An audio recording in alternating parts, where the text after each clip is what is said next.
जबलपुर के पूर्व बाहुबली सांसद धनंजय सिंह की अपील पर इलाहाबाद हाईकोर्ट में चल रही सुनवाई पूरी हो गई है। सुनवाई खत्म होने के बाद अदालत ने इस मामले में अपना जजमेंट रिजर्व कर लिया है।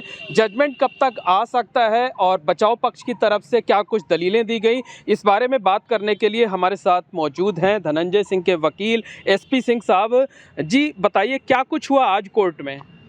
ऐसा है कि कल हम लोगों को अपॉर्चुनिटी मिली थी कि हम अपना पक्ष रख सकें। कल काफ़ी लंबी बहस चली कोर्ट में और हम लोगों ने लगभग 2-2.5 घंटे आर्गूमेंट अपना किया और सारे केस को विस्तार पूर्वक ऑनरेबल कोर्ट के सामने रखा और जितने भी एलिगेशंस हमारे ऊपर लगे थे उन सब का हम लोगों ने खंडन किया। ये जजमेंट एक तरह से ऐसा जजमेंट था जिसमें कि फैक्ट्स को असरटेन किए बिना और जो फैक्ट प्रूव नहीं थे उनको प्रूव मान के सारे विटनेसेस के हॉस्टाइल होने के बावजूद ये जजमेंट किया गया था। तो प्राइमा फेसाई ये केस एक फेक केस की तरह दिखाई पड़ता है और कोर्ट ने उसको संज्ञान लिया। फिर स्टेट को आज अपॉर्चुनिटी दी थी कि स्टेट अपना पक्ष रखे। स्टेट ने आज उस पर काफ़ी बढ़ चढ़ के उस पर अपोज़ किया और अपोज़ करने के बाद आज उन्होंने अपनी बात कही। फिर हम लोगों ने उसको कंक्लूड करके छोड़ दिया और ऑनरेबल कोर्ट ने जजमेंट को रिजर्व कर रखा है और यही आज की प्रोग्रेस है कि जजमेंट रिजर्व है। अब जब डिलीवर हो जाएगा तब इस पर आगे हम कुछ कहेंगे। अदालत का फैसला तो अगले हफ्ते ही आने की उम्मीद है। अदालत का फैसला कोर्ट के अपने डिस्क्रिप्शन पे होता है। ऑनरेबल कोर्ट्स के पास भी बहुत बर्डन है काम का।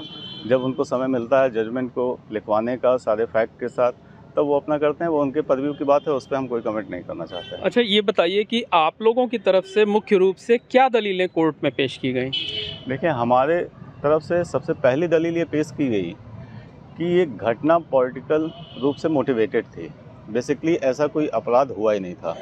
इन्फॉर्मेंट के द्वारा घटना के बाद जब FIR ये दर्ज की गई तो ज़बरदस्ती एप्लीकेशन डिक्टेट करके लिखवाया गया SHO के द्वारा। 3-4 घंटे उसको थाने पे बैठा के रखा। इन बिटवीन जिसके भी साथ उसने मिल के उन लोगों ने कंस्पिरेसी की और बिना किसी फैक्ट को असरटेन करते हुए एक ex-MP को FIR लिखने के 2 घंटे 2.5 घंटे के बाद रात में 2:30-3 बजे के आसपास अरेस्ट कर लिया गया। CCTV फुटेज की बात की गई। कोई CCTV फुटेज कोर्ट के सामने कभी नहीं चली। बेसिकली वो एग्जिस्ट ही नहीं करती थी। इसी तरह की व्हाट्सएप मैसेज एक दिखाया गया कि इस पर रिलाई किया गया प्रोसिक्यूशन के द्वारा, वो प्रूव नहीं था। ना भेजने वाले के पास से मिला, ना रिसीव करने वाले के पास से मिला। एक ऑडियो क्लिप की बात की गई, वो ऑडियो क्लिप भी नहीं अवेलेबल थी कोर्ट के सामने, उसको भी रिकवर नहीं किया गया था। दूसरा इम्पॉर्टेंट चीज़ थी CDR और लोकेशन की बात, उसको भी प्रूव नहीं कराया था। ना उस पर कोई 65B का सर्टिफिकेट लिया गया था और सारे विटनेसेस हॉस्टाइल थे। वो पूरी तरह से घटना को डिनाई कर दिया उन्होंने कोर्ट के सामने। इवन 164 के स्टेटमेंट में इन्फॉर्मेंट के द्वारा भी घटना को डिनाई कर दिया गया और लर्नेड लोअर कोर्ट ने बिना इन फैक्ट को असरटेन किए हुए ये कन्विक्शन ऑर्डर किया था।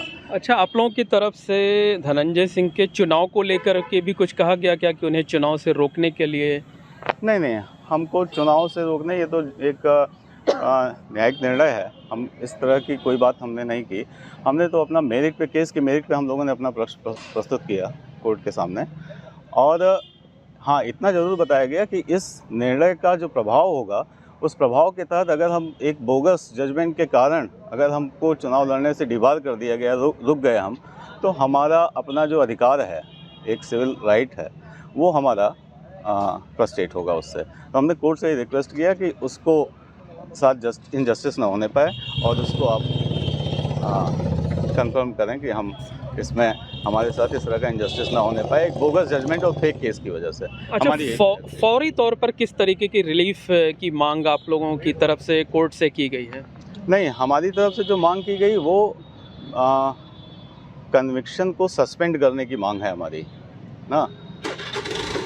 कन्विक्शन सस्पेंड होगा तो बेल ऑटोमेटिकली ग्रांट हो जाती है सेक्शन 389(1) के तहत और हमारा पर्पस भी फ्रस्ट्रेट नहीं होगा उससे। मतलब अगर कन्विक्शन जो है वो स्टे हो गया तो ये चुनाव भी लड़ सकेंगे? जी, ऑफ कोर्स।